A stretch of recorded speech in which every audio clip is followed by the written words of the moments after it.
저는 일단 약 먹는 게 좀 괜찮아지니까 먹는 게 스트레스였어요. 아프다는 걸 그냥 확정시킨 느낌이어가지고 좀 힘들었던 것도 있고 솔직히 쉽지가 않았어. 이게 왜냐면 원래 의존하던 걸 확 끊어버린 거니까.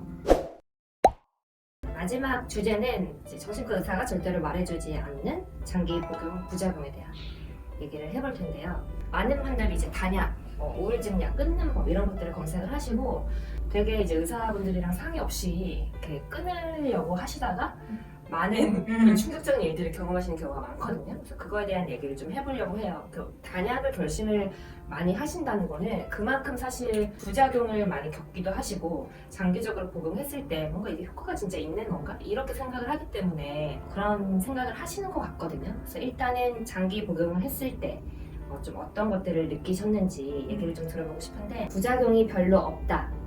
장기적으로 먹어도 괜찮다. 이렇게 그냥 의사들은 말은 하지만 실제로 그런지 안 그런지는 소비자들이 느끼는 게 더 정확할 거라고 생각을 해요.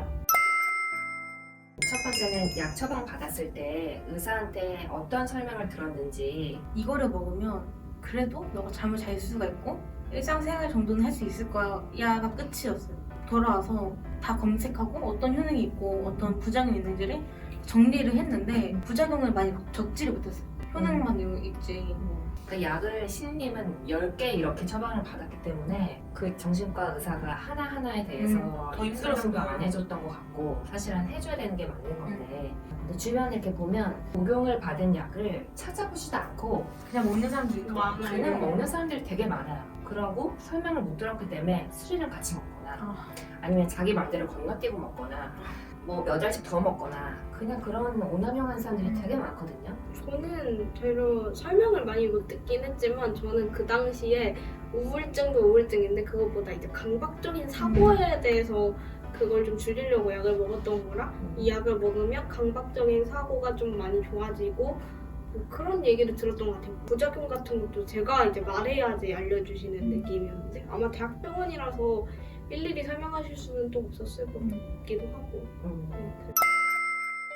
두 분이 이제 항불안제, 전합함, 또 알프람, 아티방, 그리고 항우울제, 프로작, 졸로프트 이런 것들을 이제 다 경험을 하셨는데 처음 복용하기 이제 시작했을 때 느꼈던 것들, 효과나 부작용, 그리고 이걸 장기적으로 복용했을 때 느꼈던 효과와 부작용 이런 걸 좀 구분해서 말씀을 해주실 수 있을까요? 항우울제 단기적인 효과가 일단 일상생활이 가능해졌고 그리고 이제 우울함의 깊이가 이제 점점 없어진다 했나? 옛날엔 10까지 갔으면 이제 진짜 우울해 6까지 갈 정도로 좀 낮아졌는데 부작용이 이게 지금 내가 뭐 조깅을 하거나 뭐 산책을 갔다 오면 우울감이 좀 내려갈 것까지 그냥 약을 먹어버려.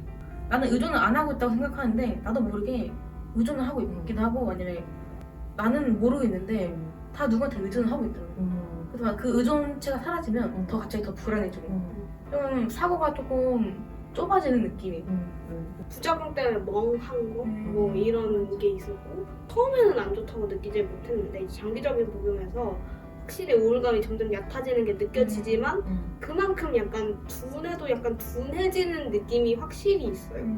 그 요약을 해보면 항우울제를 먹었을 때 장기적으로 계속 의존하게 돼서 내 고통에 직면하는 능력, 문제 해결 능력 이런 것들이 이제 키워지지 않을 수가 있다. 그리고 남에 대한 이제 의존성 이런 것들이 커질 수 있다. 그래서 여기에 대해서 우리가 좀 인식을 하고 있어야 될 것 같고 결국에 내가 삶의 문제를 해결하는 거는 약이 아니라 다른 사람이 아니라 내가 해야 되는 거기 때문에 거기에 대한 인식이 좀 필요할 것 같고 뇌가 약간 둔화되는 느낌 그리고 그 아까 얘기해 줬잖아요. 뭔가 텐션이 잘 업이 안 되는 느낌 맞아. 그런 것들이 있기 때문에 운동 그다음에 내 기분을 좋게 만들어주는 진짜 자연 도파민이 나올 수 있게 하는 활동들을 꾸준하게 해줘야 된다 같이.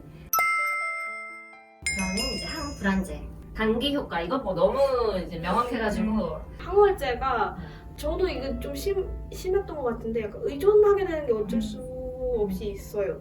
너무 불안감이 내려가서 아무 생각 없이 자기 상처를 이렇게 보여주고 다녔거든요. 그러니까 이게 좀 너무 경계 없이 너무 내려가니까 보이는데 안 가리고 이게 뭐야? 있어 막 이러고 다닌 거예요. 그러니까 이런 부분이 조금 부작인 것 같아요. 그래서 어떻게 보면 나 자해도 하고 약도 먹고 이렇게 살짝 내가 소문을 퍼뜨리는 격이 돼버렸는데 발작 같은 게 되게 많이 와요. 그러니까 장기적으로 먹었는데 처음에는 뭐 한 달에 한두 번이었으면 이제는 뭐 일주일에 한두 번? 뭐 이렇게 잦아져가지고 이것도 부작용이 아닐까 싶거든요. 일할 때 분명히 아까 확인을 했어요. 아무 이상이 없어. 진짜 그냥 1분에 한 번씩 계속 확인해야 되고. 내가 제대로 한 거 맞지? 그 불안 약으로 응. 불안감 자체가 치료가 되는 게 아니라 맞아요. 항우울제와 항불안제의 부작용으로 이렇게 장기 복용하면 정신건강 상태가 더 악화된다 이렇게 얘기를 하는 게 여러 가지 이유가 있는 것 같아요.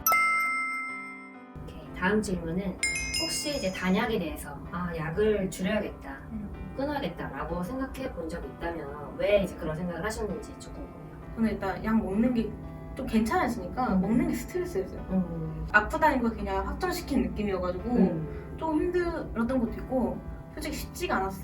이게 왜냐면 원래 의존하던 걸 확 끊어버린 거니까. 저는 사실 최근인데 단약을 하려고 할까라고 마음이 들었던 게 상태가 좀 괜찮아지니까 이게 약을 먹으면서 효과가 있는지를 모르겠는 거예요. 상태가 너무 괜찮아졌으니까 많은 의사분들이 얘기를 하시는 것처럼 단약을 하고 더 안 좋아지는 맞아, 경우가 맞아. 대다수다라고 하시기 때문에 의사쌤을 믿고 그때까지 천천히 줄여나가야 되는 거니까 그때까지 그냥 꾸준히 의사쌤을 믿고 먹자 이렇게 해서 그냥 먹는 것 같아요. 그래서 그 다음 질문이 이제 약을 줄여 나갈 때 금단 증상, 그다음에 이제 재발을 최소화할 수 있는 이제 성공적으로 단약하는 꿀팁인데 저는 항우울제를 줄이진 않고 항불안제를 줄이는 케이스인데 이게 처음에는 줄이면 되게 불안하거든요. 이게 진짜 반에 빠지는 하나에 빠지면은 빠진 만큼 티가 나요. 너무 힘들고 막 그랬는데 좀 정착이 되면은 이 정도는 그래도 다른 걸 통해서 다른 수단을 통해서 극복할 수 있다 하면 약간 그런 판단하에 그게 줄여지는 거라서 그냥 그런 면으로 봤을 때는 다른 것도 이제 시도할 수 있게 약간 재활하는 느낌이어서 그렇게 끊어가시는 건 추천합니다. 그러니까 보통은 이제 4주에서 6주 정도 시간을 갖고 조금씩 이제 용량을 줄이면서 그렇게 이제 줄여나가는 게 되게 중요하다고 생각을 하고, 그리고 이게 증상이 완화되면 그냥 안 먹어야지 라는 유혹이 이제 되게 강하더라고요. 근데 그럴 때 이제 재발을 또 할 수 있기 때문에 금단 증상도 뭐 불안, 초조, 짜증, 분노, 신경질 이런 것들을 상당히 많이 경험을 하시는 것 같아요. 그래서 금단 증상은 이게 항우울제가 체내에서 다 이제 빠져나가고 적응이 되면 신체가 괜찮아져요. 근데 재발이라고 하는 거는 계속 그 우울한 상태가 더 악화되는 거예요. 시간이 지나도. 그럼 그걸 우리가 이제 재발이라고 알아차릴 수가 있는 거죠. 그래서 그렇게 조금 금단 증상과 재발을 구분할 수가 있는 거고요. 그 약을 줄여 나갈 때 저는 그 얘기를 드려요. 그러니까 반드시 운동을 좀 먼저 시작을 하고 뭔가 세팅을 해놓고 단약을 해라. 맞아. 그러니까 아무것도 없이 그냥 나 좋아졌으니까 단약해야지. 그거는 정말 위험한 맞아. 거죠. 그래서 우울증이 그러니까 뭐 항우울 효과로 운동이 항우울제보다 동일한 효과를 내거나 아니면 또 높은 효과를 낸다 이런 연구가 되게 많이 있잖아요. 근데 우리나라에서는 그거를 강조를 많이 안 하는 것 같아요. 의사분들도 운동 같이 꼭 해야 된다 이런 얘기 많이 얘기를 안 하시고 하더라도 그냥 지나가는 얘기. 걷기 운동 한번 운동해보세요. 햇볕 보고 오세요. 맞아. 그 정도로만 말씀을 하시니까 사실은 듣는 입장에서는 그게 뭐 중요한지도 모르고 맞아. 어떤 운동을 해야 될지도 모르고 그 효과를 보기가 되게 어려운 거죠. 그래서 추천드리는 거는 그 이제 운동하시는 애라고 하버드 정신과 교수가 쓴 책이 있어요.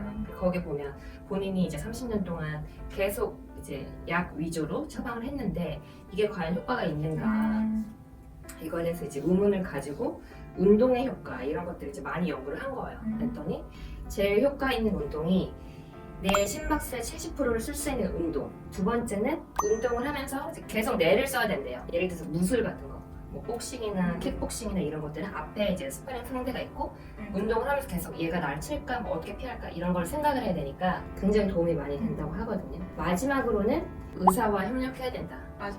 이게 진짜 별표. 그게 재발과 금단 현상을 최소화할 수 있는 방법이다. 솔직하게 얘기를 아픈 걸 다 안 하고 뭐 괜찮아요. 속으로 숨기는 게 좀 그리고 애써 이제 처방해준 약인데 내가 단약한다 그러면 왠지 섭섭해할까봐 어떻게 생각할까? 이런 것도 신경 쓰시는 것 같고 그러니까 많은 분들이 단약을 결심을 할 때 그냥 이제 병원에 안 가는 거, 맞아. 더 이상 약탈을 안 가는 걸로 그 관계를 끝내시는 경우가 많아요. 음. 그거를 이제 가서 구구절절 설명하고 또 설득을 해야 될 것 같고 맞아. 그런데 사실은 말을 하는 게 솔직하게 하는 게 잃는 것보다 얻는 게 훨씬 더 크다는 거. 아 내가 이런 부작용이 있고 장기적으로 복용하면 안 좋을 것 같다. 그래서 줄여 나가고 싶은데 어떻게 하는 게 제일 좋을까요? 라고 하면 여러 가지 이제 옵션들을 얘기를 해주실 거거든요. 그래서 그렇게 좀 안전하고 건강하게 줄여 나가는 게 되게 중요하다라는 말씀을 드리고 싶고 그리고 이제 약을 맞춰가는 데 있어서 몇 번의 시행착오는 기본이지. 기본이에요. 베이스예요, 베이스.